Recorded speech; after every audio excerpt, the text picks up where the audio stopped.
See how you are. It's great to be with you here.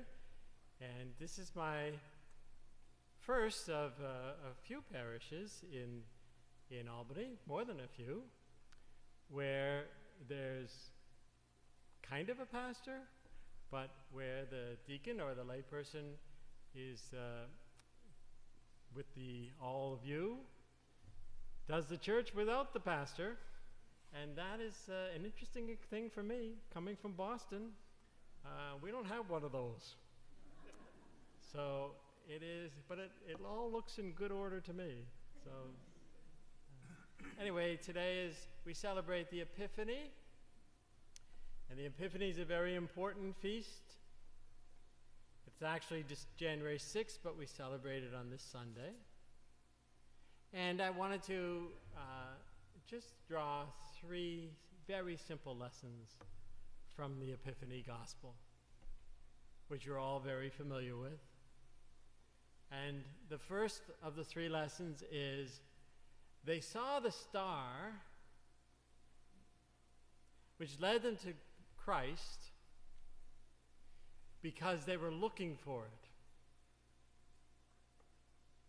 Today, we celebrate the Epiphany, but an epiphany is something that changes your life through Christ, changes your life for the good. And we all have epiphanies in our life. And God is constantly wants you to have epiphanies in your life. But you're never going to see it or feel it or walk it or learn it if you're not looking, if I'm not looking. They were looking at the sky. Now, they had no idea what would be in the sky, but they were looking at the sky, and because they looked at the sky, they saw the new star, and they knew it was something from God, and they followed it. Lots and lots and lots of other people lived at that time. Did any of them look at the sky and see it? They did. And they followed. We sometimes live life in a busy kind of fog. I add myself to that. We have to be looking for God's revelation in our lives, or else we won't see it. It's like people that want to accomplish reading the Bible. You're never going to accomplish or finish the Bible. The Bible is way beyond all of you and all of me. And once we read it, we have barely dipped into its surface. The Bible keeps coming. So to try to read it quickly, like, I have to read it, I have to get this much done, is missing the parts that God is calling. We're reading the Bible, and something strikes our head as, oh, that's interesting. We have to pause right there. Put it away. There is no goal beyond what God wants to speak to you in that moment. Dwell on that moment. Something hits you. To not dwell on that moment is to be like saying, okay, God, that's great, but I got another chapter to read. See how ridiculous that sounds? God wants to speak to us through this passage right now, and we're skipping ahead to see what else is happening. It's a lesson of all life, looking for the Lord. Sometimes it's the background things that are constantly in our life. Constantly. I went to bring Holy Communion to a lovely lady, older lady. Went to her home, The family had asked me to go, and she wanted me to come and bring her Holy Communion, so I did. And I go in, and the television is blasting at the highest level.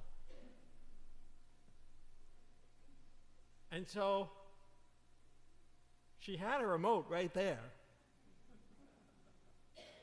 but she wasn't using it. Hello, I'm Bishop Mark. Finally, it just got so annoying to me that I said, do you mind if we turn down the TV just for this? Oh, she said, I didn't notice.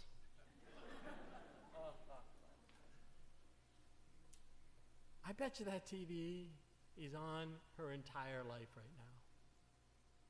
Constantly on, constantly somebody in the background, constantly noise. It probably keeps her comforted. On the other hand, how is she going to hear God's call? Because God calls at every age. How's she going to hear God's call? It's like, I bet you have teenagers in your life or people in their 20s in their life whose head is constantly down. Have you, anybody? I bet that happens to you sometimes too. You look up and you say, oh, what a wasted half an hour that was. Now, there are healthy and good things on social media, but if it's just a constant buzz, then we're not going to hear the Lord.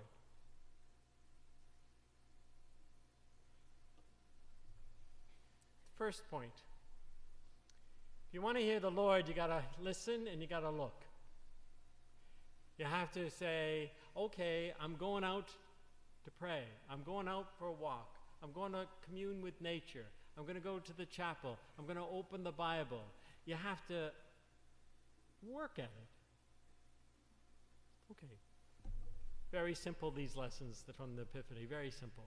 They found the star because they were looking. Second one is, they did not find what they were looking for where they thought they would be. Didn't find it. They must have, since they were Gentiles heading to the land of the Jewish people, they must have thought, okay, it's got to be in Jerusalem. That's the city. In fact, they go to Jerusalem for two reasons, of course, because they probably thought it was there, and second, because they certainly don't want to play with Herod.